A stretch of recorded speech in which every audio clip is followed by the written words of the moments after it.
I'm getting it back.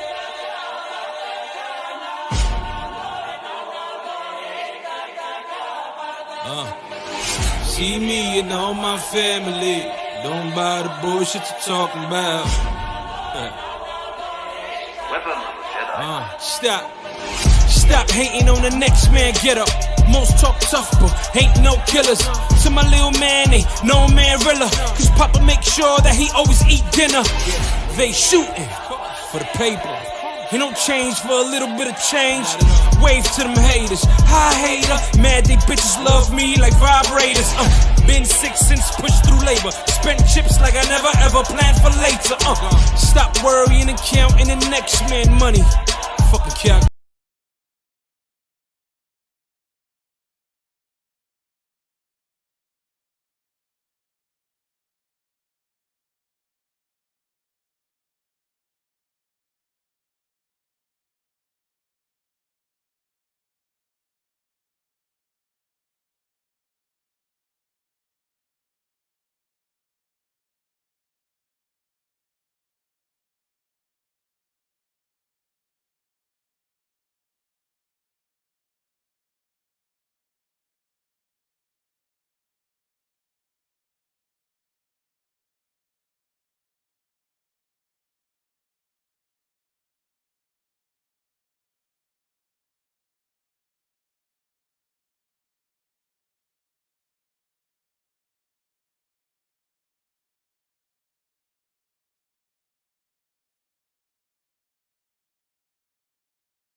So check.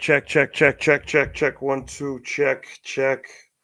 Let me see. The mic is perfect. You guys can now hear me. Welcome to the podcast. Let me play my intro one more time because I felt like I came in here and I didn't even get a chance to prep properly for the pod. So why don't let's reset? We can do that. We can reset and play the intro one more time, and then we'll begin this show. I'm getting it back.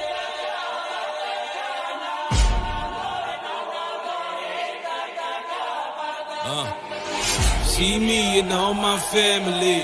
Don't buy the bullshit you're talking about. Stop hating on the next man, get up. Most talk tough, but ain't no killers. To my little man, ain't no man realer. Cause Papa make sure that he always eat dinner. They shooting for the paper. He don't change for a little bit of change. Wave to them haters. Hi hater, mad they bitches love me like vibrators.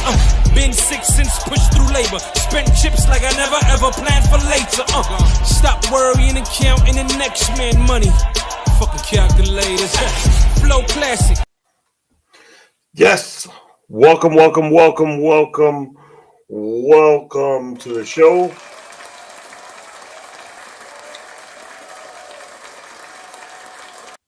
Welcome to the 2 a.m. crew.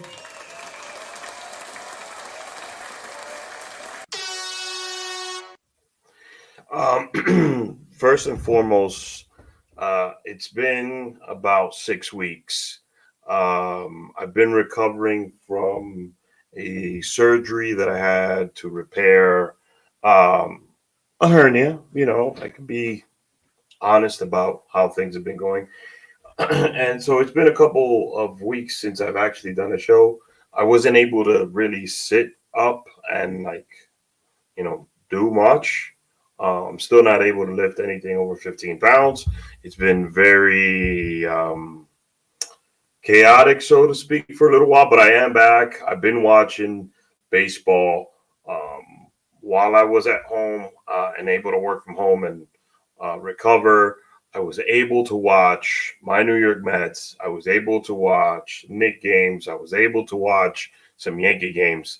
And I've been keeping up with what the Jets and Giants have been doing. So I was able to talk about a lot of things that I wanted to, but I wasn't physically able to do it. So it was kind of a rough road to recovery. I'm going to bring in Jason Enriquez real quick because he is here already. Jason, how are you doing? Can you hear me? Let's check. Mic check real quick. Mic check. 1 2 1 2. Perfect. I can hear you as well. Just the are not. Here we go. This is much better. So I'll be able to hear you in here. Perfect. I can hear you crystal clear, my man. So yeah, haven't been able to podcast for a while. The first couple shows I did this year got great receptions. We had a couple questions about was it Mets and Yankees? Yeah, I made my point about. I made my point about the Yankees not being the same team that we're used to seeing in the last, 30 years or so, and how the decline and the demise of the Yankees is coming. Now, I'm gonna get back to that in a little second. I don't want to get heated. I want to talk about the NBA playoffs. I want to talk about the 4 teams that remain. Yeah. Obviously, we got the Boston-New York series. We have the Indiana Pacers against the Cleveland Cavs. We have the Nuggets versus the Warriors. The Wolves. Right? The Wolves. The Warriors are facing. No, the Wolves are going against the Warriors, and the Nuggets are facing OKC. OKC. There you go. OKC. Yeah. So the first of all, Jason, how have you been? It's been a while since we've done a show. Let's catch up real quickly, and we'll head into the basketball. Yeah, well, the last time that I was on the show, I was 38, and now I'm 39. So, happy belated! I'm so sorry. Thank you, man. No, you wish me a happy birthday, and I appreciate you shouting me out on social media, man. I really appreciate it. Yeah, and I know you sent me the invite, but I just started going outside. I was so the show it went on live without me pressing anything to go live. Okay. I have been recovering from hernia repair. Okay. And I had to be home for 6 weeks. So that's what I was discussing. So I had to be home for 6 weeks. So this is the first time I'm actually able to actually record, sit up, do things, and talk to people. So happy belated. I wasn't able to go, but I did want to wish you a happy birthday. Thank you, man. And I don't know if this is the proper forum, but I heard some news about you recently. I don't know if you shared that yet, but either way, congratulations. Oh, yeah. So we are expecting our 3rd child, me and my wife. Congratulations, brother. Thank you. On Instagram Live, if you want to watch the show live, go to the 2 a.m. crew on YouTube. We're live right now with Jason Enriquez. We had our 3rd baby. How was the birthday?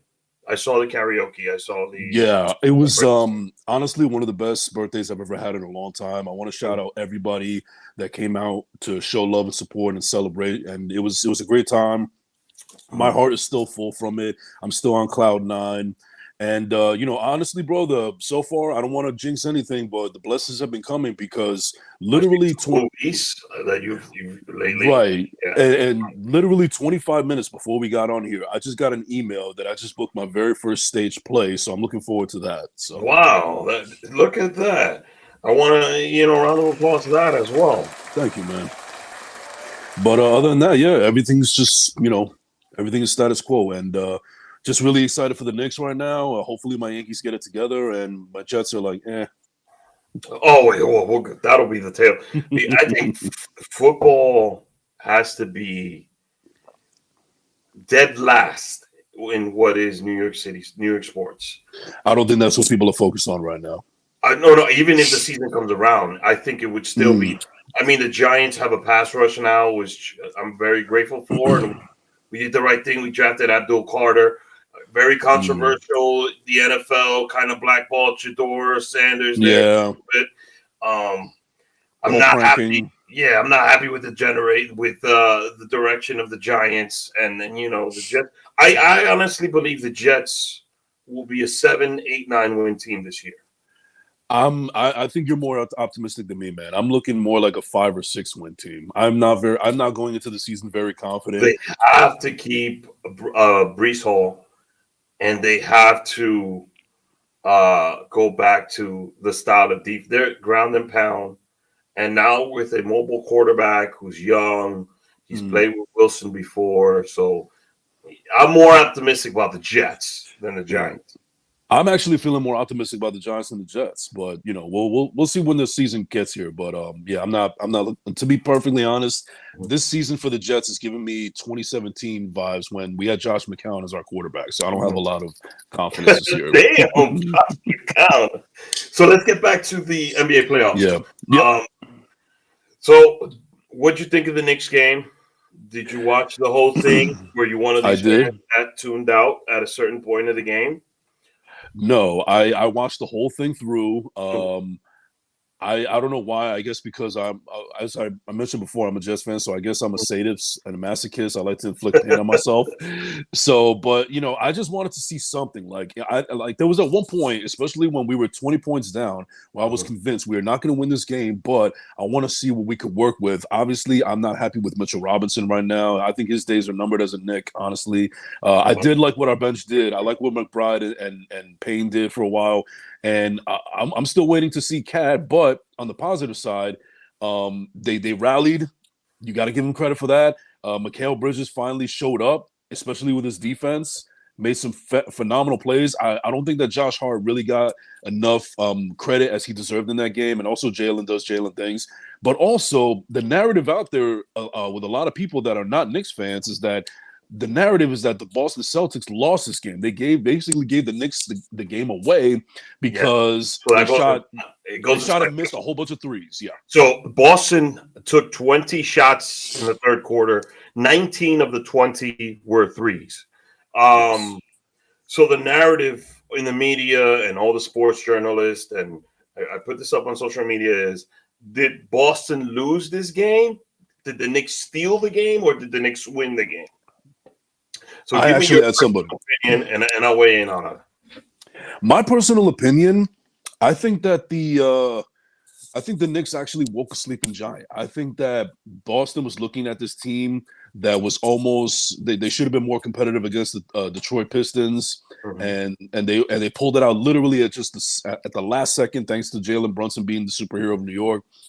And so I think they kind of underestimated how gritty and tough this team could be. So I think that Boston kind of took their foot off the gas. I think them trying to make threes, even though that's been their MO the entire season, they've just figured that as long as we just keep making threes and keep them down, it doesn't matter if we take our foot off the gas a little bit. Like let's not give our defense a little bit too much. We want to carry this all the way, and we want to keep home court advantage. And that's one of the things about Tom Thibodeau, man. I don't think he gets enough credit to how much he gives to this team, like as far as like grit and toughness, and not just physical toughness, but also mental toughness. And I think that was a big factor in this game.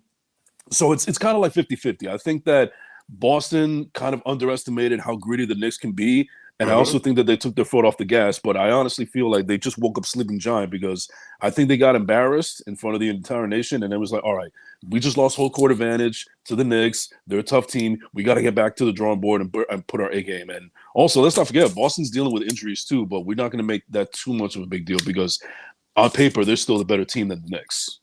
So all I heard going into this series was the Knicks record against the top three teams, which, by the way, they all lost at home in this first game. Yeah. Mm-hmm. So that first three teams, Ant's about to join the stream in a second.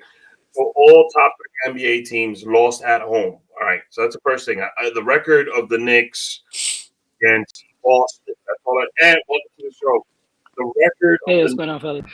So I heard. So I agree with you. Boston kind of took their foot off the gas a little bit, but I also have to say that it's more of the Knicks that tough series with Detroit. They did the same thing last year. They had a tough series with Philadelphia. Had that not been hurt, they would have beat Indiana and would have faced Boston. Boston won a championship without going through the Knicks. This year they're facing the Knicks, and we get to see how good the Knicks really are. I think the Knicks Yes. season and the Knicks in the playoffs, completely different animal. And when you're down by 20 points and you come back and you win in Boston at home, it's a big deal. I think the Knicks won this game. I didn't think Boston lost it. It wasn't something that Boston did. It was something that New York did. I think New York showed more toughness, more grittiness, and just like that last week when Mikal Bridges ripped the ball out of Brown's hand, that's exactly what the Knicks did in the third and fourth quarter. So the Knicks definitely won this game. I am agreeing with you. There are going to be some adjustments, but when this series started, I would say I would take it one game at a time. And did you think Boston lost this game, or did the Knicks win it? The Knicks won, man. They played their ESs out in that fourth quarter and overtime, and you know what? They played New York basketball, baby. So that's how you win games. They played like New York is, so they were just gritty. And I also believe that Boston's kind of like not cruised through the season and hasn't faced a tough physical team, like New York. I think all the assets that New York has did contribute in this game, except for Cat. And I believe we will have a Cat game this series where Cat goes off for 35 or 40. It just hasn't happened yet. I think it's going to be at the Garden. You think he explodes once he gets back to MSG? That's what I'm feeling. Yeah, I just feel like that's he's a New York kid. He loves the Garden. He's been going there forever. He's actually thrived in some games at the Garden, then better at home. So I just think he's waiting for that moment. So let me ask you guys also, why is the NBA still disrespecting Jalen Brunson? I could take a shot at this. Let's go. So obviously, from the fact that it's a New York team, and they're never going to give New York their credit. A lot of it is due to the fact that Jalen, as great as a player as he is, he's not a sexy draw when it comes to public media and all that stuff. He's kind of like Eli Manning in a way, where like he just does his job. He doesn't have an ego. He knows his role, and he's not really into like social media all that much. He may do things here and there.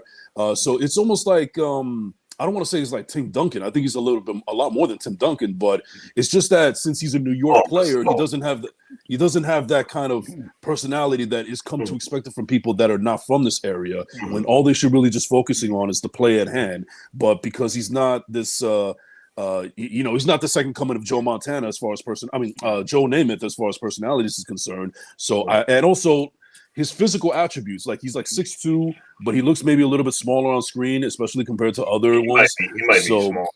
Yeah, so I think all of those come into play, and it's a lack of emotion sometimes. Like, I think it's pretty cool with the whole like kissing the threes in the sky and everything like that. But even when they won last night, you saw Mikal and Kat and everybody else excited, but you see kind of Jalen there kind of just stoic. He was like, all right, business as usual. Let's get to the next one. So he's not controversial. He's not exciting enough personality-wise, but he's letting his game speak for itself. And I just think that since he's not a media personality darling, they're not going to show him the proper respect he deserves. And what do you think? Yeah, no, that's exactly right. Like the fact that he's not a homegrown Knick. He wasn't drafted, so it's like he's kind of like under the radar and quiet like that. I want to say, but like you said, he's like he's stoic. That's a great word for it. He's like a monk out there. He just does what he does, and he's on a mission. He accomplishes it, and you know what? The way he's been going on, like this whole run he's been having, especially now, it's just unbelievable to watch. And that's what it is. Maybe people just don't believe it that a guy like him can put those numbers. Like like some of the greats in the playoffs. So it's like, wow, who is this kid? What is he doing? Where'd this come from all of a sudden? But we've seen it, And again, we haven't seen it as a Knick, his entire career. Which, unfortunately, would be awesome if it was. To say, he's our guy. He's been with us since the start. But we can't claim him like that. But we can't say right now the way he's playing, he is Knick. And we own him, and if they can keep him and have him there for as long as his career goes, I think as it pans out, I think we'll see that this guy could be one of the greatest Knicks of all time if he just keeps doing what he's doing. Well, according Absolutely. to Alan Hahn, he is the greatest Nick already, There you go. surpassing. I mean, Patrick Ewing. no, surpassing that. I think the greatest Nick is without a question. It's Clyde Walt Frazier. Wolf Frazier. Sorry, yeah. So Brunson's fourth quarter stats. Mm-hmm. Brunson makes history in the NBA history. Best closer, best clutch star. He obviously won Clutch Player of the Year award. He's in a rare category where his playoff stats. Here we go. This is what I was actually looking for. He's averaging 31.5, 4 rebounds a game, 8.2 assists, and only 2 other players have done that.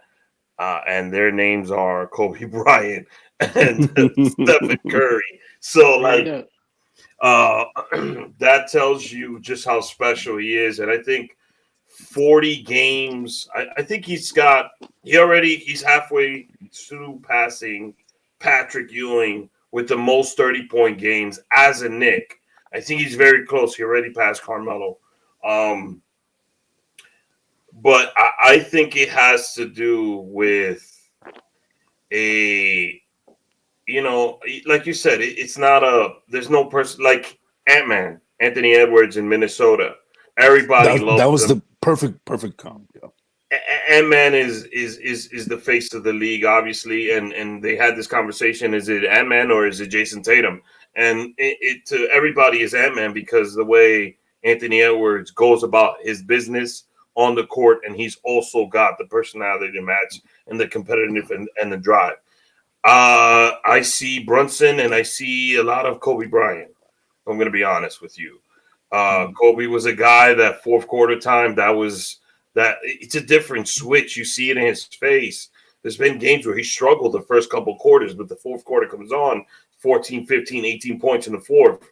And he closes out games. So it's just physicality, appearance, like you mentioned, and the personality, which he's actually very funny if you watch the Roommates podcast. And he's entertaining, him and Josh Hart. It's just he's in New York. I think he will become the villain first, which he did in Detroit, where they were saying flopper, and then he'll be appreciated. I think if we beat Boston, they'll put more respect on my boy Jalen Brunson's name. So we'll see.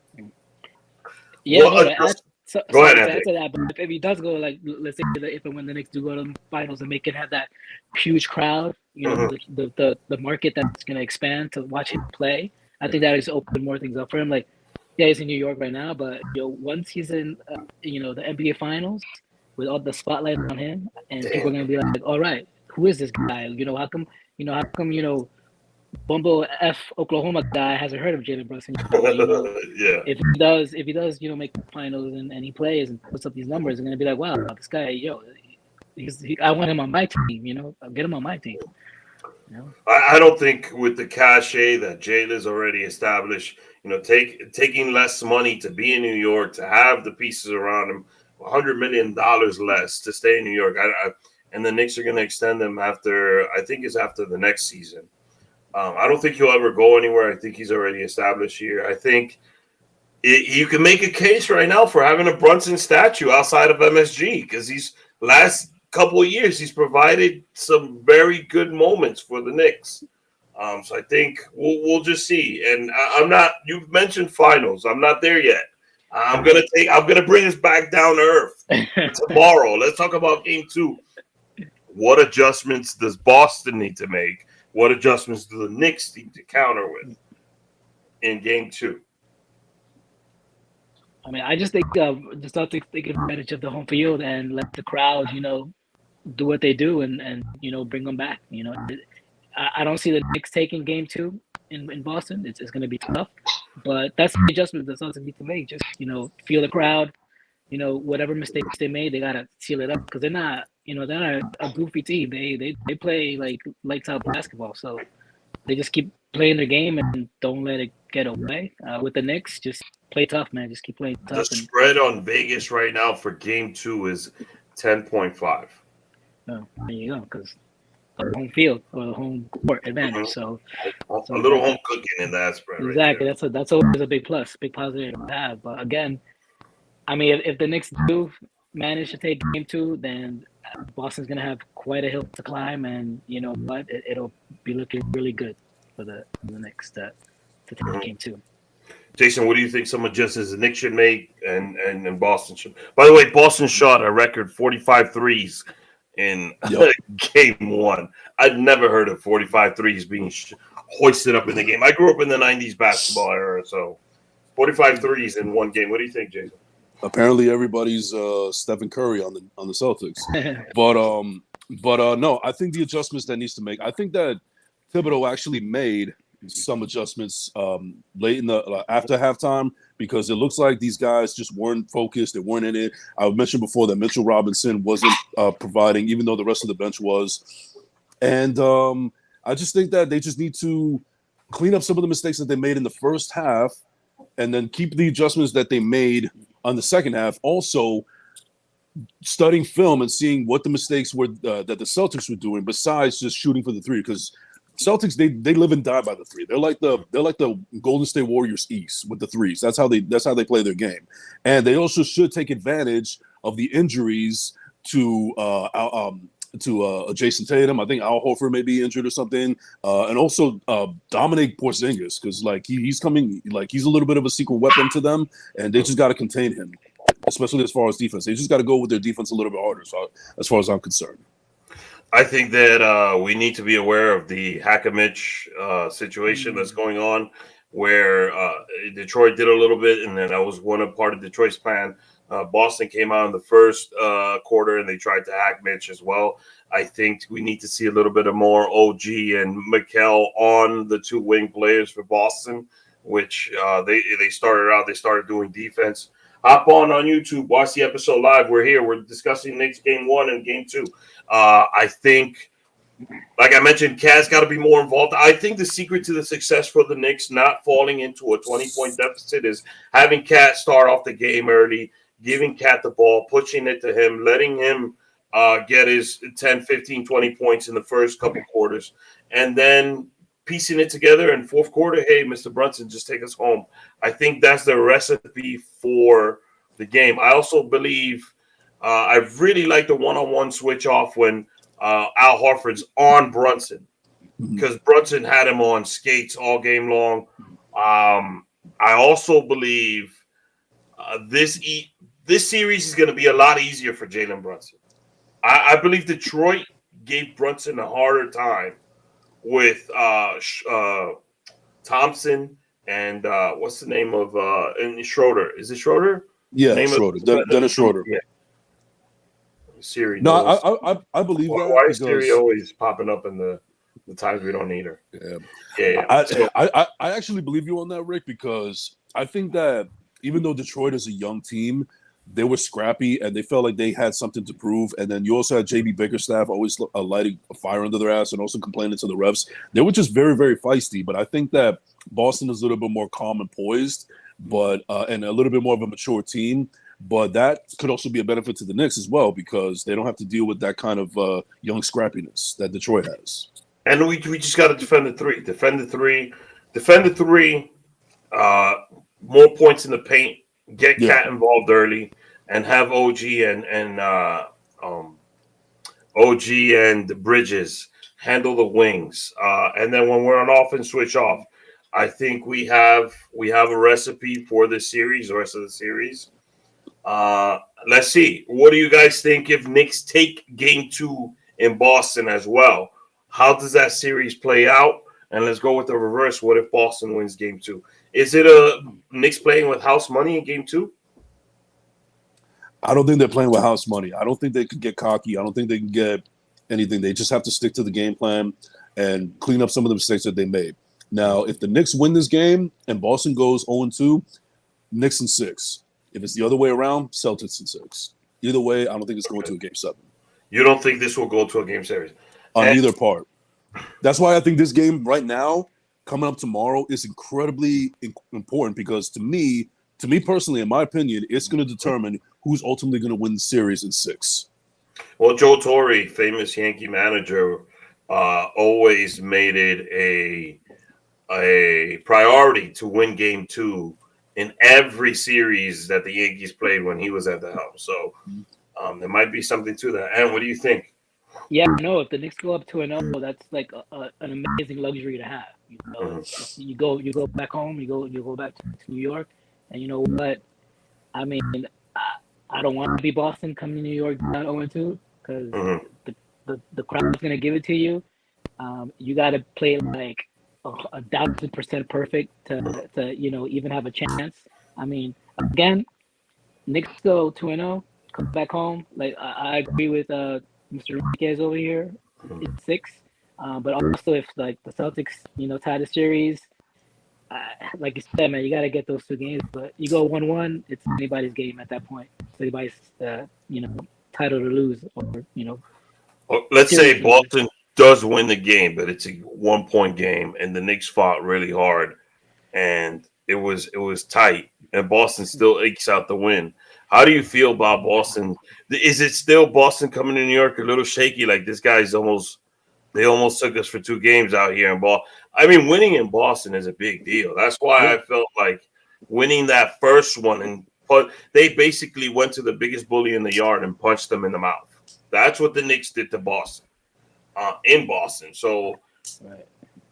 if it's which I believe is going to be a tight series, tight game every game. Um, I do favor my Knicks in Game 2, but I think that's just my loyalty to New Your York. Phantom, yeah. Yeah. Yeah. So Well, listen. Here's what I'll say. Sorry to cut you off, but you are one of the people. Before you guys got Juan Soto as a Met, you kept that positivity and that energy in the air, and that ultimately happened. So I think if you apply that same energy that you willed Soto to come to the Mets, I think you should apply it to this. The Knicks winning in this game. I want to save it till we get to the baseball talk, but I don't. I honestly, looking at it right now, I don't think the Yankees ever had a shot to regardless of what is said in the media. I don't think the Yankees ever had a shot to re-sign Soto. I think he didn't want to play with Judge. That's one. He didn't want to be in Judge's shadow. That's 2. And I think he was looking for the most money, which the Yankees were. They were close, but they were not going to give him, and they also weren't going to cater to him. So the Yankees were already, because they were kind of like putting themselves in their own way of signing him. So I was very confident we were going to end up with Soto. If we didn't get him, he would end up going to the Dodgers, and that if he would have went to the Dodgers, I would have not watched baseball for the next 15 years. No, So how does go ahead. I was going to say it was either going to be either New York team. I don't think he was going anywhere else. It was either Yankees or the Mets. That's it. I didn't think Rory Sasaki was going to go to the Dodgers, and he went. I didn't think Yamamoto was going to go to the. I didn't think what's the name? True. He's already hurt. But look what you just said. Look what you just said earlier. If he went to the Dodgers, he wouldn't have been the man. Shohei Ohtani would still be the man in LA. Yeah. So at least with the Mets, he has a chance to be the man. Yeah, but I look at the Dodgers a little, and we're going off the NBA stuff right now, but I look at the Dodgers a little different. I think, yes, Shohei is the marquee name, but I think Freeman and Betts are the guys for the Dodgers, and the heart and soul of that team is Teoscar Hernandez and Kike and Hernandez as well. But how do you guys see these series playing out? So I'm going to give you the series of the 2 teams. You give me the team that comes out on top in the Game 7. Cleveland is actually up right now 98-85 against Indiana. Who wins that series, Cleveland or Indiana? Cleveland. Ooh. I think Cleveland, yeah. Cleveland. They were like one of the greatest teams of all time, when the season started. So you know what? They're not going to let off the gas on this. And I actually say Indiana wins it in 7 games. I think Indiana figures out the recipe to run and gun against Cleveland. But in order for my prediction to happen, Halliburton has to play out of his mind. So we'll see. Well, his father's not coming to any more games. He's not coming to any other game. Thank you to his father. Giannis might be leaving the Bucks, so that's perfect. Yeah. What do we think in this series between the Warriors and the Wolves, which is very interesting because Ant-Man has a chance to bounce another legend? I feel that it's going to be Wolves in 7, and this is Wow.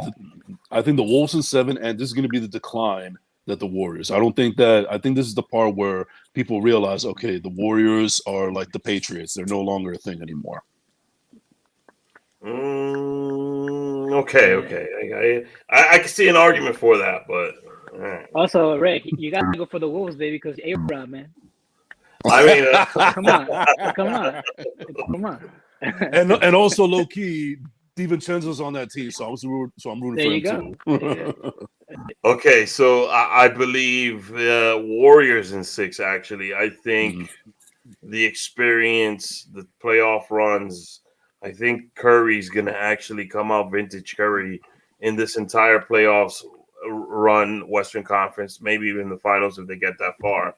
And he's gonna really go all out to get this ring. Because if Curry gets a 5th ring, he proves he's above LeBron, closer to Kobe, near Michael's conversation. That's my take on that. What do you guys think of the Nuggets OKC series? I'm going to say the Nuggets in 6 because as much as a great year that OKC has had, and Sam Presti just won Executive of the Year and everything, I still think they're a very young team. SGA still has a lot to grow, even though he's become a phenomenal player. I just don't think that they're quite yet, and it seems to me that Denver is just a more complete team than OKC right now. And if there's any proof that you need that Jokic just still has it, look what he just did the other night at 42 points, and he just went off. So I think that's the secret weapon right there. I think that OKC has a bright future. It's just not their time yet. So I'm going to go with the Nuggets at 6. Eh? Yeah, I'll go Nuggets in 7. Like, I don't want to count Joker out. Like, he's kind of one of my low key favorite players because he's a white boy. Everybody loves a white guy that can ball. Yeah, That's great. exactly. But also but he's like he's a slow. He does it all. He still does it all. Yeah. So That's how it was. That's how it was with us with Sean Bradley. There you go. Yeah, but I want to see him thrive. I want to see him. Again, I like watching these guys in these markets.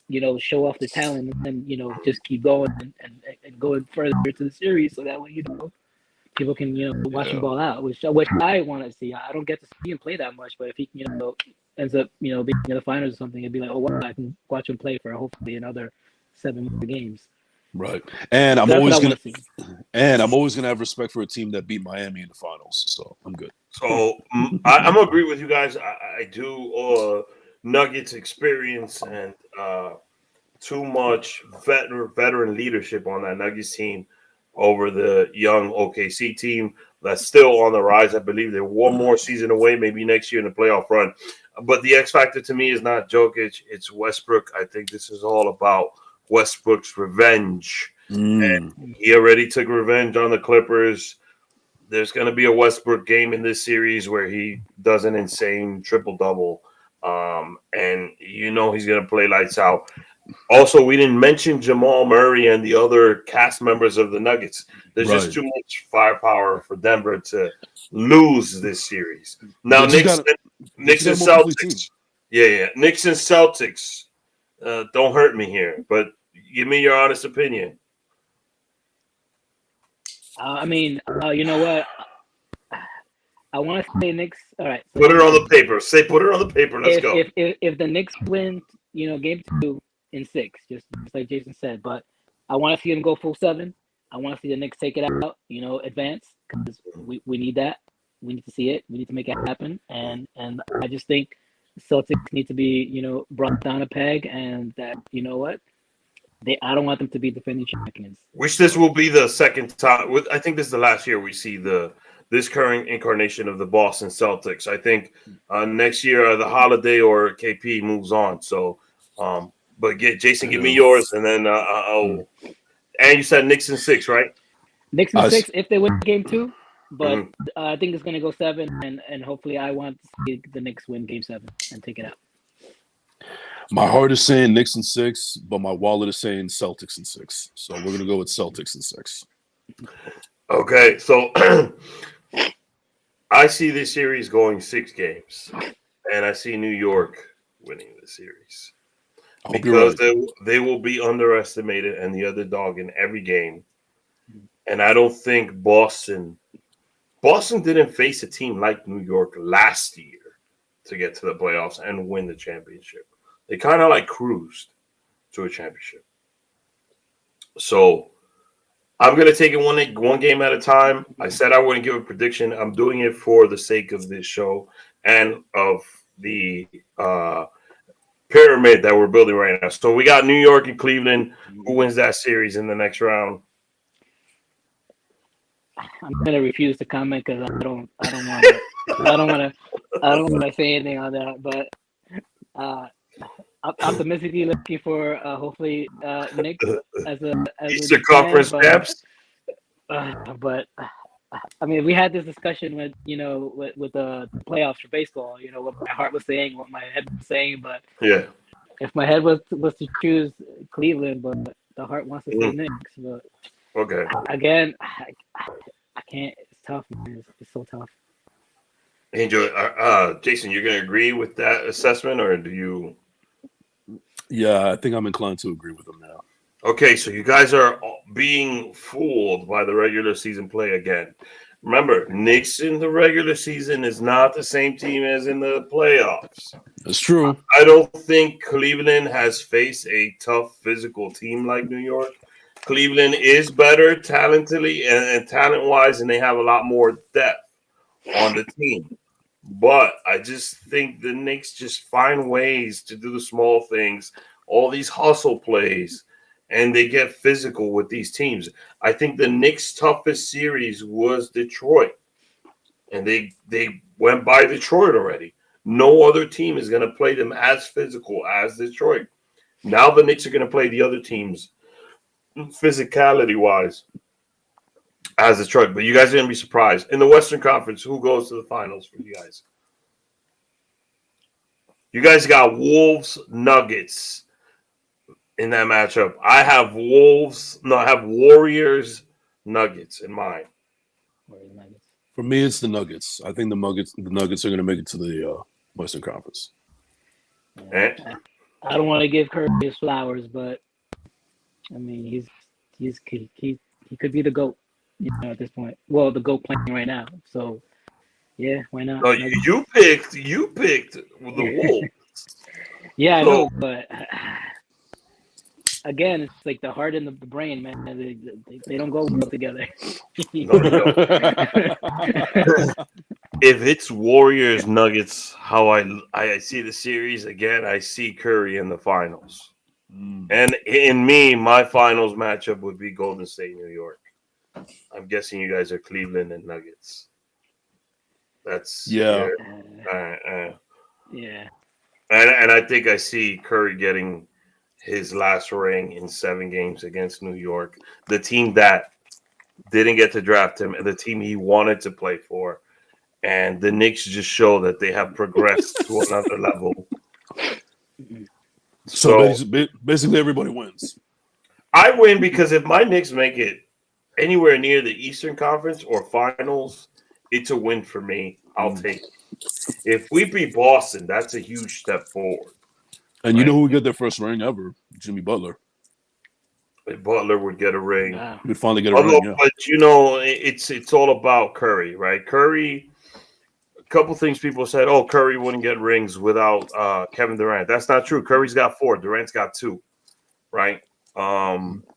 Steph didn't leave the Warriors. Players had to come play with him, just like Michael, Shaq, Kobe, all the greats. That's what they do. They have their team. They go through their highs and lows. They don't go anywhere else. Other guys come and play in their team. They learn the system, and they get into their routine. LeBron built the team. He goes and then it's ironic. He has loyalty tattooed on his side. So loyalty to who? To Miami? To Cleveland? To the Lakers? To LeBron. Loyalty to LeBron. To who? Tell me, LeBron. Loyalty to his business. I also want to point out that Kobe and Curry are the only 2 players with multiple NBA championships without a top 75 teammate on the team. Further backs their argument. Wow. So people need to start respecting Curry for what he's done.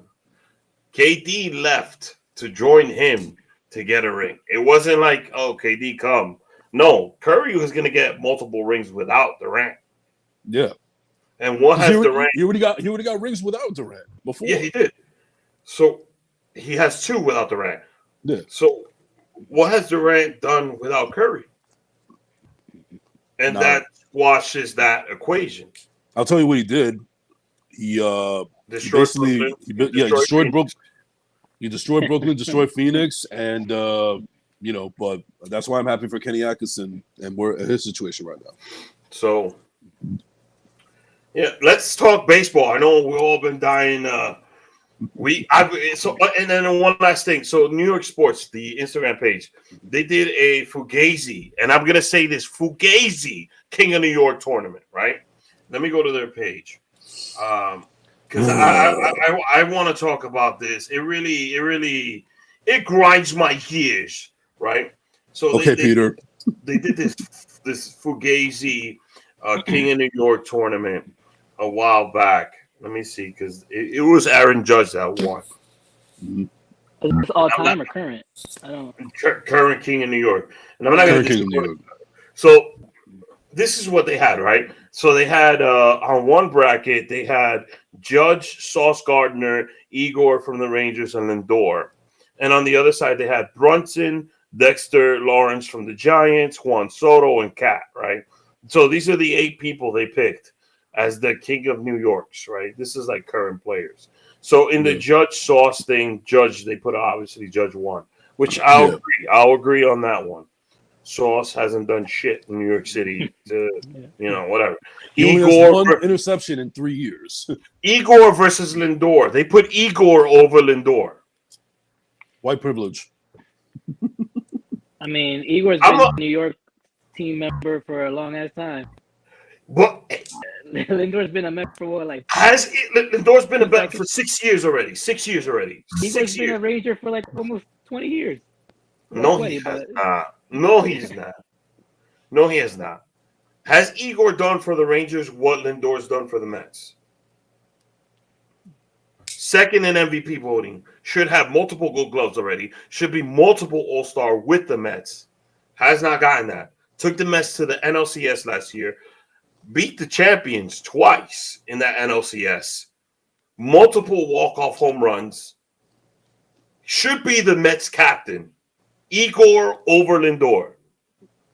I think they did that on purpose. The guy that runs his face is obviously a Yankee fan. Me personally, I would have chose Lindor. Yeah, okay. Me too. So then we have Brunson versus Lawrence. That's an easy win for come on, that's Brunson. And then we have Soto versus Cat. Now they put Cat over Soto.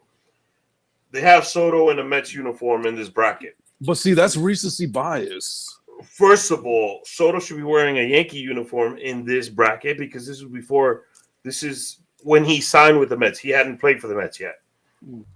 Second of all, the New York Yankees made it to the World Series because of 2 guys. 3 guys, I'm sorry. Juan Soto, Giancarlo Stanton, and the most beloved Yankee of all time, Gleyber Torres. Those 3 guys were hitting for the Yankees. That is it. Right? So they put Cat over Soto. No reason. I don't understand why they put Cat over. Cat had some great moments in the early season of the Knicks, but still, Soto took the Yankees to the World Series. So that should hold some cachet in there. So already erroneous with the Mets. So Igor over Lindor and then Cat over Soto, just because they're Mets. But see, here's the problem. Because you said that Juan Soto was in a Met uniform, people are going to look at the optics and they're going to put Cat over Soto because if they're showing Soto in a Mets uniform, they're going to be like, what has Soto done for the Mets lately? No. This is King of New York. This is not King of your team. King of New York, right? But I'm saying the optics matter. The optics matter. If they put it in the Yankee uniform, if they put Soto in the uniform, that's why New York Sports on Instagram, that page is obviously run by a Yankee fan who is delusional. So now They got Judge versus Igor. That's an easy win for Judge right there. Judge versus Lindor, very hard. No, Very it's not hard. very hard. No, it's not very hard. Judge. Okay. Judge. Just look up Francisco Lindor playoff numbers versus Aaron Judge playoff numbers. It's not Lindor the hasn't king got to of the World playoffs. Series yet.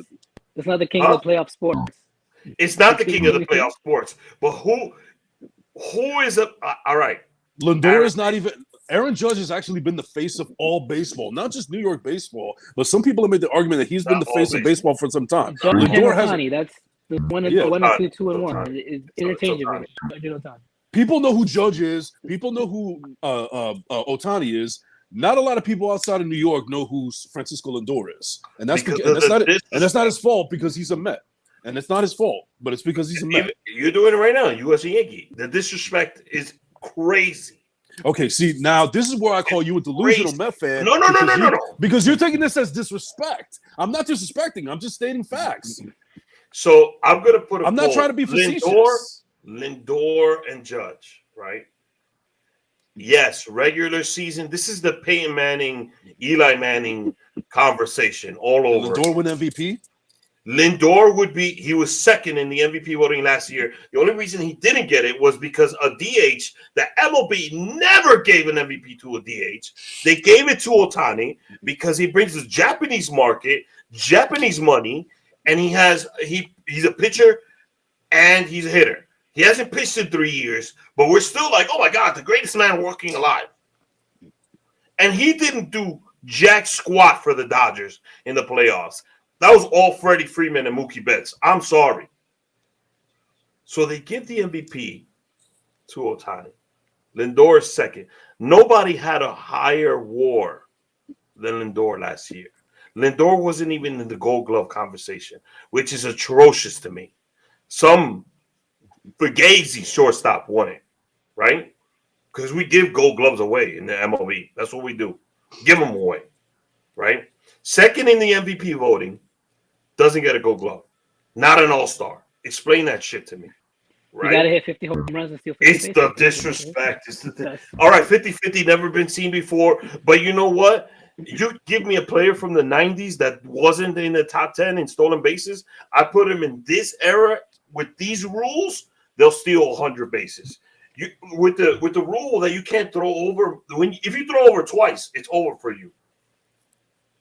Advantage Lindor. And we get Ricky Henderson with these rules. How many bases can Ricky steal? I mean, Ricky dead, so Ricky can't talk. That's fucked up, bro. That's my guy. That's how Ricky talk. Not even Ricky, but we could get Bernie Williams. Put him in this. Prime Bernie Williams in this generation would steal 50 bases easy with these Fugazi rules in baseball. I don't know if it's analytics the disrespect. The disrespect. Aaron Judge is Peyton Manning. Amazing in the regular season. Disappears in the playoffs.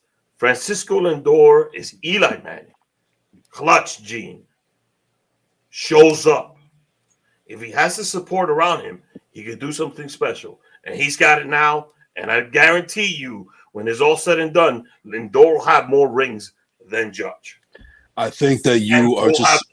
Okay. I think your Yankee hatred is blinding. No, it's not Yankee hatred. Yes, it is. It is. These are facts. These are facts. No, how old is going to be Aaron Judge? How old is Aaron Judge going to be next year?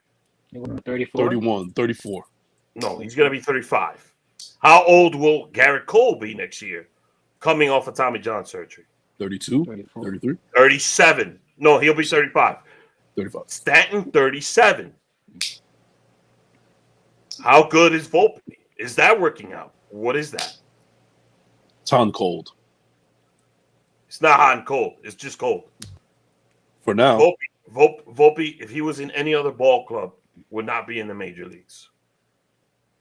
I don't know about that, bro. No. Again, I think Yankee hatred. I think the Yankee hatred. No. Let's talk about baseball purity. I don't want to put him on the spot, but my cousin that works for the Yankees would agree with me. If Volpe wasn't a Yankee, get him on. He's your cousin. Get him on. I'm not going to put him to say something publicly about the team he works for. If Volpe wasn't a Yankee, he would be in the minor leagues. And what else do the Yankees have? I'll wait. The As far as Jazz, what? they have Judge, and that's it. Judge. They got Ben Rice. Talk to me when he's done it for a season. All right. We'll reconvene this. That's my point. That's my point. Jazz brings the swagger to the Yankees, but the Yankees failed Judge. They failed him. They didn't get a formidable bat to play with him. Now, had the Yankees had Arenado in the lineup with Judge, now you're cooking. Because you got a gold glove, platinum glove third baseman that can hit in a small stadium, that can provide some protection for Aaron and could get the offense going. What I did like is they promoted Lamont. What's the name of the shortstop that they have in Double-A now? Lombard. George Lombard Jr. Give him a couple weeks in Double-A. Bring him up to Triple-A. The Volpe project should be done in New York. Anthony Volpe, he's not even as good as Didi Gregorius. And I'm going to say that again. Anthony Volpe is not as good as Didi Gregorius. We don't need him to be Didi Gregorius. We don't even need him to be Derek Jeter. No, what you need from Anthony Volpe, I'm going to tell you exactly what you need him to play great defense, which he does. You need him to get hits around 195 to 200 a year, which he doesn't. You need him to strike out a lot less, which he doesn't. You need him to walk a lot more, which he doesn't. You don't need 20 home runs. You could live with 10 to 15, and you need around 70 to 80 RBIs from Volpe to say he is a great shortstop. He's nowhere near any of those numbers. He's actually gotten worse, and this is his third season. The Yankees need to move on, actually have a plan, fire Cashman, get their house in order. The front office needs to get put in order first. There is no plan to this team. Now, do you want them to fire Cashman because it's the right move or because you just hate the Yankees that much? No, there is. You need to, first of all, the Steinbrenners need to be less involved, just like James Dolan is with the Knicks. They need to hire a baseball person with an actual plan. When they're going through these interviews for the GM, they need to say, okay, so what is your plan? What is your 5 and 10-year plan for this New York team? They need to stop overvaluing all these prospects, and they're because that's what they've done for the last.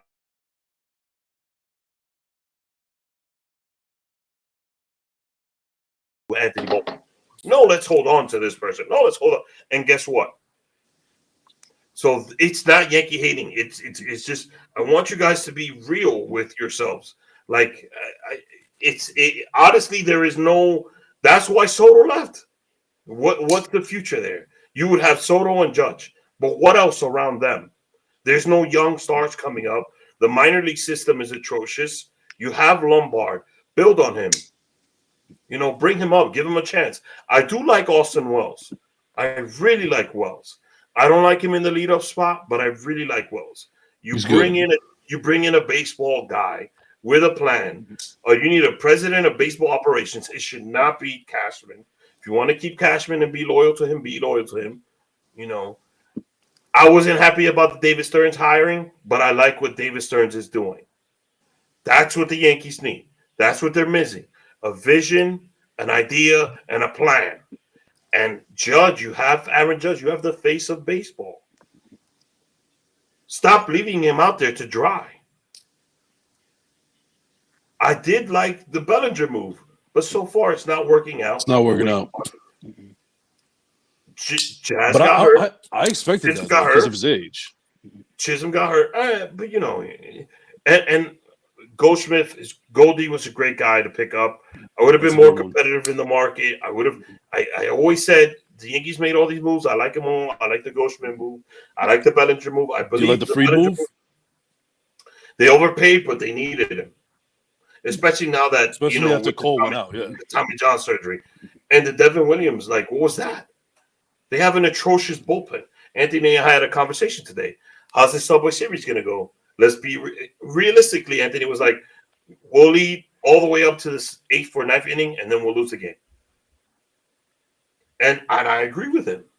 The Yankees are not the same. Like, and this is me looking from the outside in. And it feels. Yesterday, I was watching the Yankees. Today, I was watching them against the Padres early on, and I'm thinking, you got Smith pitching, and then you got I'm looking at the Yankees. I'm like, who the hell's that guy? Who's this guy? Who's that guy? Who's this guy? The Judge is the complete face of that team, and they gave him a ton of money. If this would have been George Steinbrenner, he would have signed Judge, and he would have got the pieces to go around Judge to make this a complete team. There isn't a vision, there isn't a plan, there isn't a team. And he would have been very aggressive. And he would have took Juan Soto to a dinner, and he would have said, those are the Mets, this is the Yankees. There is a difference. And the difference is not prestige, pride, tradition. No, the difference is I want to fucking win. That's what Soto wanted to hear from his owner. You're not going to hear that from Hal. Hal makes $600 million off the Yankees. $600 million. And he doesn't have to invest that right back. And the Yankees did spend. Did they spend correctly? Absolutely not. Are they scouting correctly? Absolutely not. And this is not Yankee hating. This is assess the team. The Mets, I'm very concerned about my Mets. And they have I think the best or second best record in baseball. Runners in scoring position, right? Pete's off to a hot start. Pete's not. Those are not his numbers. Those are not his numbers. So but he's been good though. When he comes back down to earth, what is going to happen? Soto is starting to heat up. Vientos is starting to heat up. And we're overusing the bullpen. The bullpen's been great so far. So I see some problems down the road for my team as well, right? This is me speaking baseball facts. This is not Yankee hate. So in this Yankee tour, in this King of New York, because we went into a tangent there. They have Judge versus Igor. Judge wins. They have Brunson versus Cat. Brunson wins. And in the finals is Brunson and Aaron Judge. Now, again, playoffs, postseason. New York is about moments. Who do you really see representing New York and delivering for New York when it needs it? Aaron Judge or Jalen Brunson?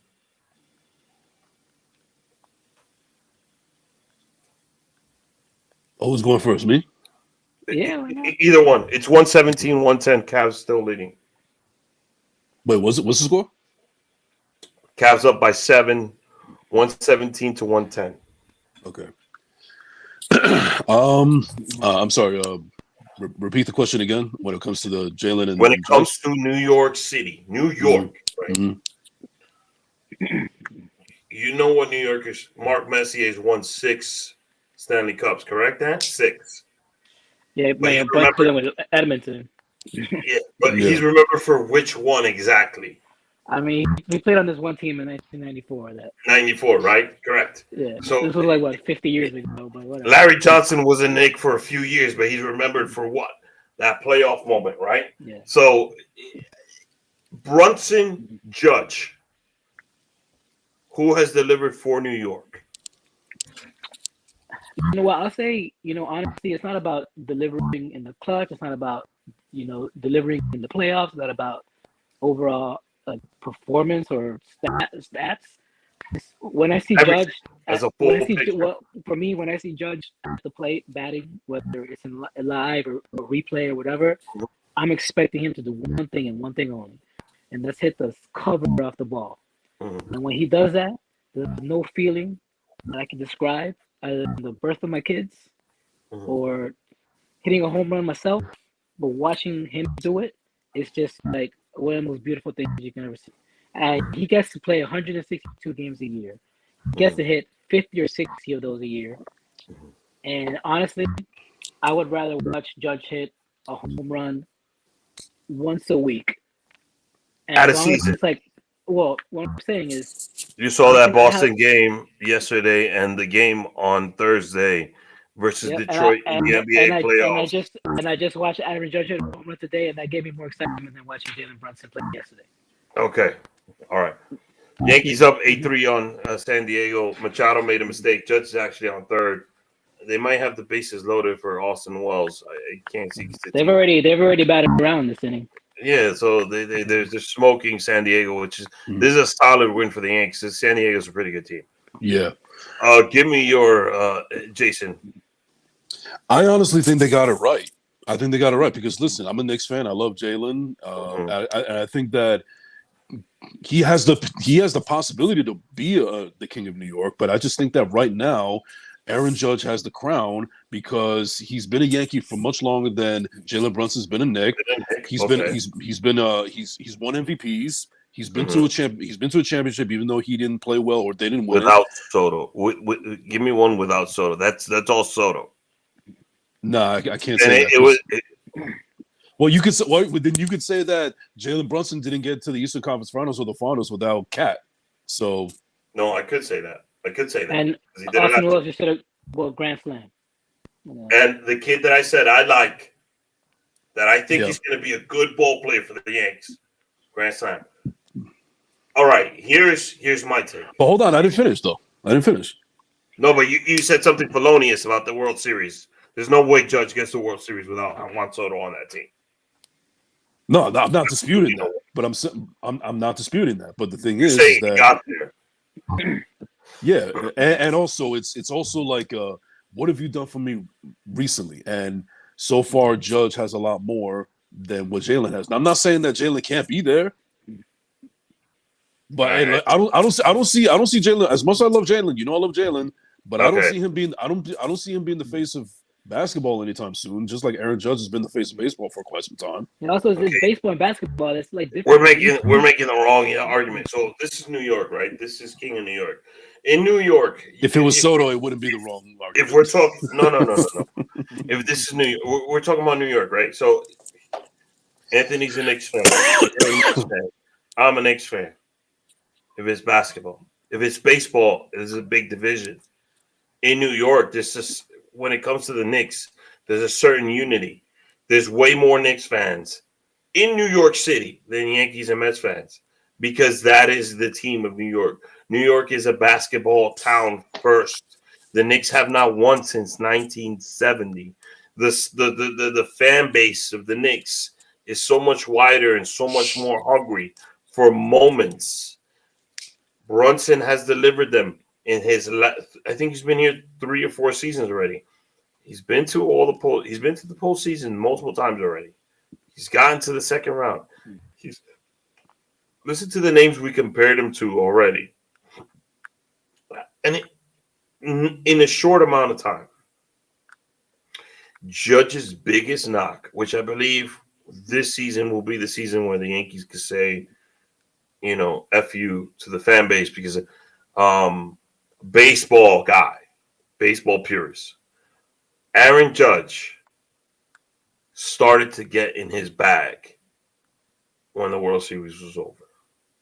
He started to come around. He was hitting. He was getting more comfortable. He was getting into the moment. He hit a couple home runs. I think he hit one in Cleveland, right? Yeah. And then I think, did he get one in the World Series? I'm not 100% sure. But he was seeing the ball better. He was being more disciplined. I saw him being more comfortable in the postseason. So this season, you'll see a 300 average. I'm going to say 5 to 6 home runs in the postseason. And you'll see a shitload of RBIs if guys could get on for him. So this will be his season to perform in the postseason. Now, how far do the Yankees go? That depends on the trade deadline. The Yankees are 19-15, I think. Just a few games above 500. They're teetering. They do not look that good. There's a lot of injuries. There's a lot of problems with the team. And it starts with that bullpen. Shore up the bullpen first. We got a trash closer, too. I think he's going to – in the Mets series, he might turn it around. He's going to get to see Pete. And I'm not saying because I want to see Pete smash him. I think he's got to face those demons. If he's a truly good pitcher, he'll rise up to that challenge. Because I like Devin Williams. I think he'll be good. I just might not be – this time might be – he might be a I'm not saying he's terrible. This might not be his market. It's not going to be that. So- It's not going to be that. I'm just saying that he's just in a really bad slump right now. I think he'll come out of That it. is an understatement. I think he'll come out of it. I think he'll come out of it eventually. But as of right now, it is not looking good at all. And if he doesn't perform by the beginning of August, I don't think he'll be in New York for too long. Because I'm starting to feel like Sonny Gray with him. If it wasn't for Cincinnati or all the markets, and you'll perform well, but in the Bronx, it's a different animal. Randy Johnson came over here, and he wasn't Randy Johnson. He was, right. Jose, the orange man around the corners. It's a different animal playing in that stadium. Or just in the city, period. If you come in here to New York with a name, there's an expectation attached to you. Yep. If you're a guy like Nestor Cortez, no expectations, it's a big opportunity for you. That's what happened with A-Rod. When A-Rod came here, immediately expectations went sky high. But the problem with Alex Rodriguez is he said, yes, I'll play third baseman, when he should have said, no, I'll come to New York if you let me play shortstop. Because Alex Rodriguez, I'll repeat this again, was the best shortstop on the New York Yankees that was not playing short. Might be right about it, though. Alex Rodriguez was the best shortstop on the New York Yankees that was not playing shortstop. So he was one of the best third basemen in the league. He was. But after So it's a while, but had Jeter decided to say, Alex, you could take short and welcome Alex to the clubhouse, because everybody in the Yankees like this Jeter's team. G, we'll follow your lead, and it was a mistake by Jeter to get in his feelings, and I kind of don't blame him. Alex went at him, but you got an opportunity to win a couple more rings with Alex Rodriguez. Do you put your ego aside, which Alex did? Alex said, "Oh, I don't have to be the shortstop. I'll play third base. I just want to win." That's what he came to New York with. And Jeter was like, well, I'm the champion. I haven't won a gold glove yet because Alex is still playing shortstop. But I need to play shortstop. I need to be the second hitter for the Yankees. And in reality, that's natural position. He could have played second. He could have played. First of all, Alex was better, more range, stronger arm. Alex should have been the shortstop for the Yankees. And I believe if Alex was the shortstop, the Yankees would have had 2 more rings with A-Rod on the team. By the way, because the rest of the team would have been like, gee, is he down? He's cool. He's a Yankee? All right, cool.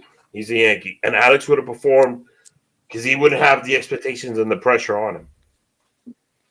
Yeah, but to this day, he loved playing New York. That's his benefit. If he goes to Cooperstown, he's going to work. He's going to be a Yankee Hall of Famer. Yeah, he went through the fire, but Alex had to do it the rough way instead of Jeter making it a little easier for him. But I mean, that's not his job to make it easier for him. You know what? He was the Yankee captain. He's the new. He's the Yankee captain. A-Rod's the new guy coming in. He's the prima donna coming in. Jeter's going to make it easier for him. I don't know. I don't want the better guy coming in. Not easier, but that's not what you do. But not easier, but getting the media and the team on his side would be beneficial for Derek. If Derek Jeter was a bum and didn't have any rings, Derek could have retired with 7 rings. Well, he could have came in and been like, all right, A-Rod, you came here to save me, please. Here, it's not save me. It's not save me, but let's win together. A-Rod would have been the red. But they won 1. They could have won 3. So what? I believe we could have gotten 3 out of that comment. We should have got more than 3 because you're talking about at one point we had Marcy Shearer at first, Robinson Cano at second, Jeter at short, A-Rod at third. How can you not win with that infield? Well, how did the other teams win? Because they were better. Because the Yankees have a better team doesn't mean you're gonna win every fucking game. Doesn't help. But that's what the Yankees are missing now. They were competitive. Look at that fucking infield I just named to you. You will never see an infield like that on this Yankee team. That infield like that could win every 162-0, but the playoffs, like you said, is a different animal. It wasn't, and A-Rod went through his growing pains in the playoffs.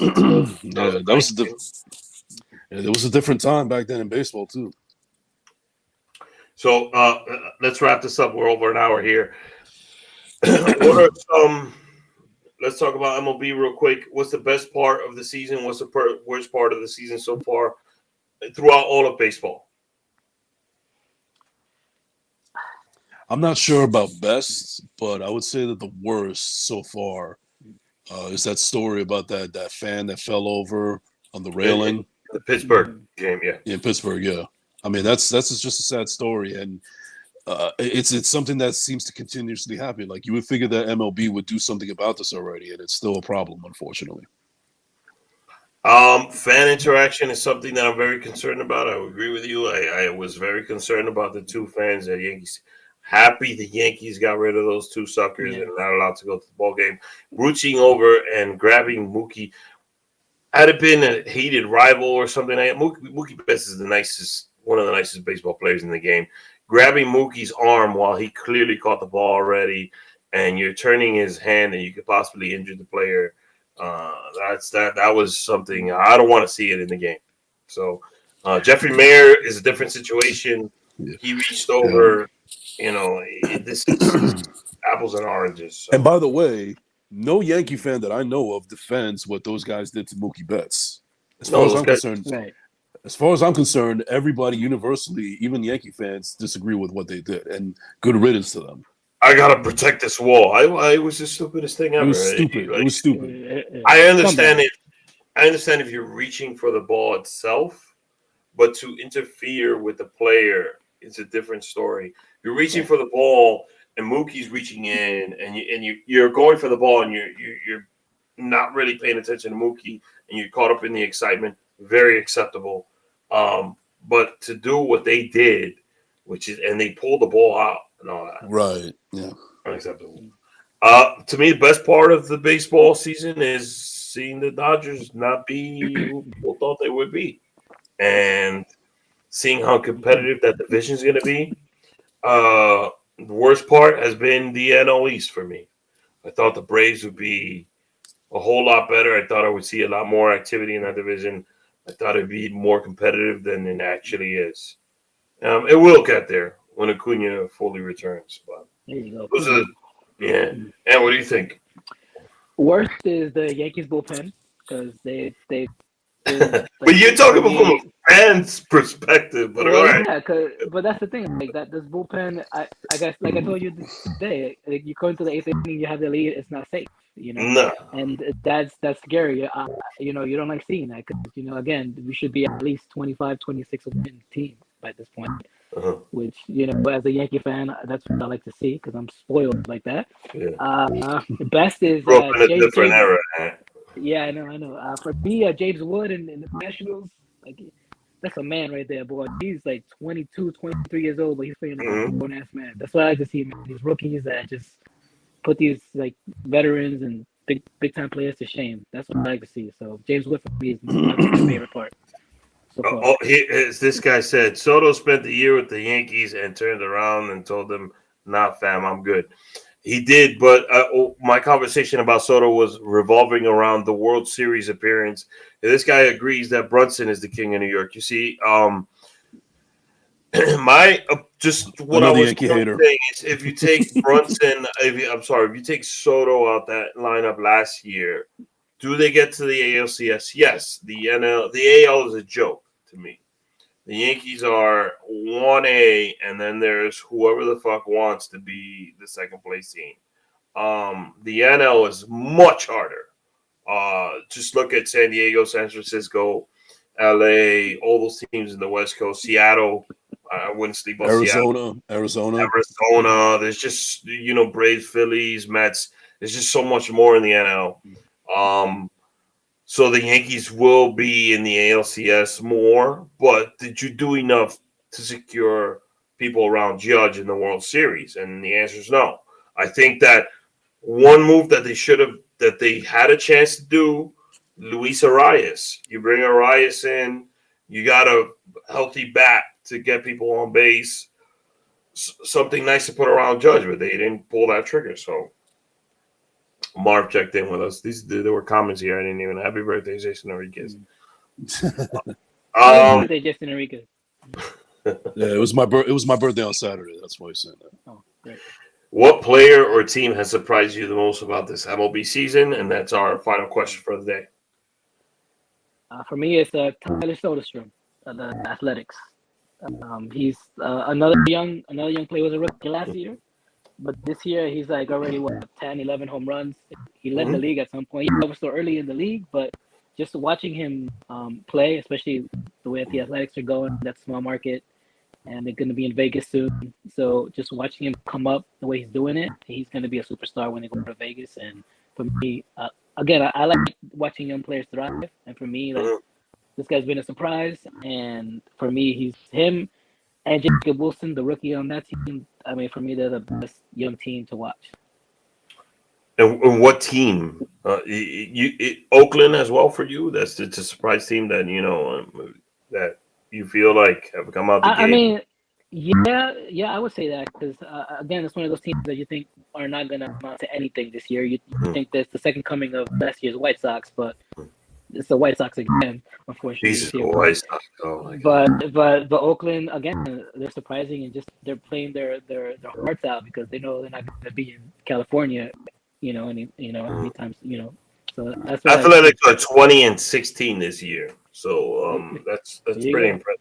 They got a better record than the Yankees. That's true. As it stands right now. Jason, who's your player and team that surprised you so far? I would say Detroit as a team that has actually surprised me this year. Tigers. Yeah, Tigers. What's the name of the pitcher? I got his rookie. I didn't even know it. Job. Starts with a T. Sweeney? Trey Sweeney? No, from Detroit.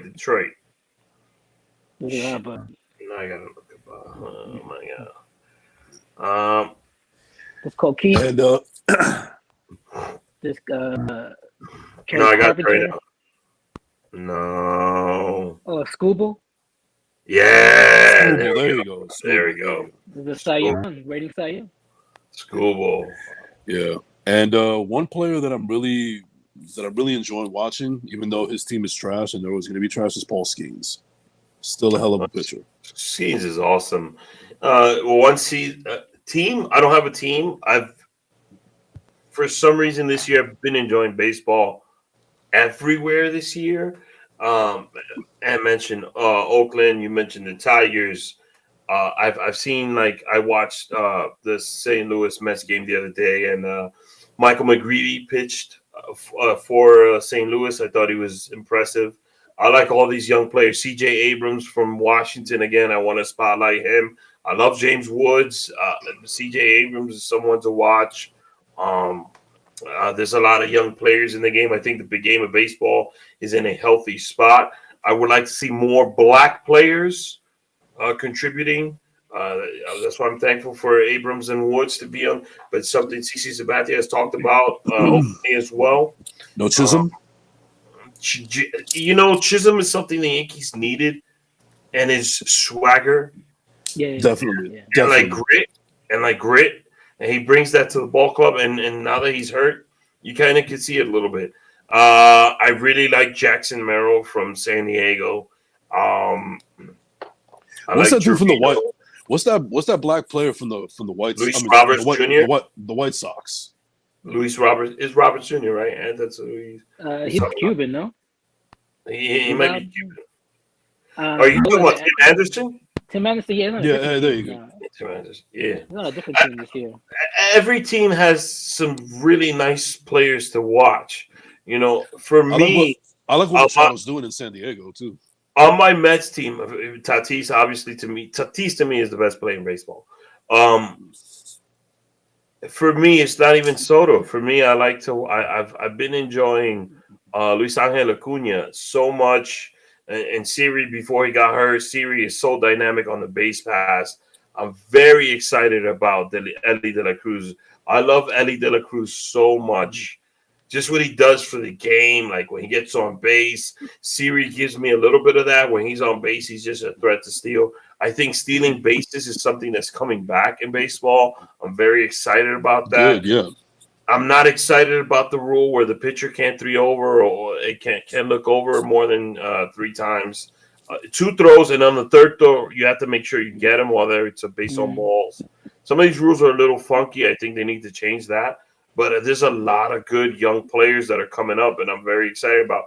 When the Mets finally get Mauricio healthy, I want to see him play. Vientos is starting to come around. Like I mentioned, Austin Wells on the Yankees. I'm very impressed by Austin, even though he's batting below 220. But I see something in him. I think he shows more grit and more fire than Volpe does. I like Volpe's defense, but the plate, he needs a lot of work at the plate. So it's I got a question. Interesting what's going on in baseball. Javi Baez playing center field. I find a lot of these changes exciting. Altuve out there. Altuve in left field and right field. It's interesting to me. Yeah. Oh, and the Cardinals about have some nice young pieces that I like. And how you feel about Clay Holmes? Clay Holmes is a Met. Yeah. I honestly I drank the Kool-Aid about the pitching lab that we have here in New York because it's not even Clay Holmes for me. It's more about Channing. He's 5-1, and this is a pitcher that was scrapping to stay in the bigs, and he came to New York. And look at Dugasevi, look at Manaya, look at Quintana. Quintana's having success in Milwaukee. I believe the Mets have figured out something that other teams haven't in the pitching lab. They're looking at the angle a little different. There's angles in pitch. Like Canning, they told Canning, hey, use your changeup more effectively. By the way, Indiana just beat Cleveland. Indiana, get the fuck out of here. Indy's 2-0. Tyrese Halliburton hits it with a dagger game-winning 3. No fucking way. Wow. The Yankees just won. I had the Yankee game on. Yeah, me too. Yeah. Because the Mets play at 9:40. What is that? Like, yo, baseball games start at 6 o'clock every day. Like, yeah. But I've been 120 to 19. 120 to 119. Wow. You got 1 point. Yeah. Indies out for blood. But we were talking about Halliburton earlier, so I said he heard. He has to play out his mind. That's it. I want to thank you guys for being on the pod. We'll do this again. We can do it again on Thursday. We're going to do it again next Tuesday, 2 times a week, the 2 a.m. crew. Jason and will be regulars on the show. We'll also have my boy John Rios from the Listener Network, and we'll have some of my guys from 237 No Place Like Home, the podcast. Omni Knicks fans will be on the show. We'll also have Hector LeBeau from Uptown Sports TV. So I thought you were going to say the singer. In. Huh? I thought you were going to say the singer, Hector LeBeau. You mean no. Yeah, my heart skipped a beat for a second. Marv could join us whenever he wants. I know Marv was watching. Thank you. I'm gonna put this out. I'm gonna put this out in the universe. One person that I think I could hook up to get on my show and on your show, Frankie Negron. I'm just gonna say that. That's all I'm gonna say. Oh, didn't you do something with Frankie Negron? We're planning to do something. It just is. Our schedules are not aligning right now. And Jason mentioned someone in the DM, and it was a yes, but I didn't tell Jason. Oh, Carlos, yes. Yeah, I didn't get a chance to tell you yes. I was like, yo, I'm going to send you the link. I was fully expecting for you to bring him on. But, yeah, he's always welcome. If you're a sports fan and you're a fanatic and you want to talk about sports, yesterday I didn't go to sleep till 2 in the morning because of that Knicks win. So it's about being in that moment of euphoria or that moment of utter defeat. Yankee fans are going to go to sleep early tonight, and they're going to go to sleep feeling good. Islanders fans fell asleep really good last night. They got the first pick in the draft. Knicks fans went to home. I went to sleep sleeping like a baby. My Mets won and my Knicks won. So. How do you feel about the Rangers' new coach, the hire? Real quick, how you feeling about it? I don't know too much about him, and I would defer to him. I don't know much either, but all I know is that it's crazy that the Rangers were one series away from the Stanley Cup Finals. This year they were just utter garbage, and not just the Rangers, but the Devils, Rangers, and Islanders last year were all in the Stanley Cup playoff. Yep. Mm-hmm. So we're turning around to hockey. Yeah. And we'll discuss baseball and then football in the next episode. All right. Everybody have a great night. Thank you for being on the pod. We'll see you guys soon. All right. I'm getting it back.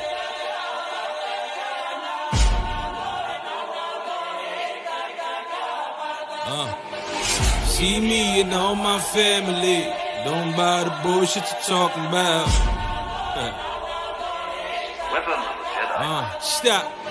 Stop hating on the next man, get up. Most talk tough, but ain't no killers. To my little man, ain't no man realer. Cause Papa make sure that he always eat dinner. They shooting for the paper. He don't change for a little bit of change. Wave to them haters. Hi hater, mad they bitches love me like vibrators. Been sick since pushed through labor. Spent chips like I never ever planned for later. Stop worrying and counting the next man money. Fucking calculators.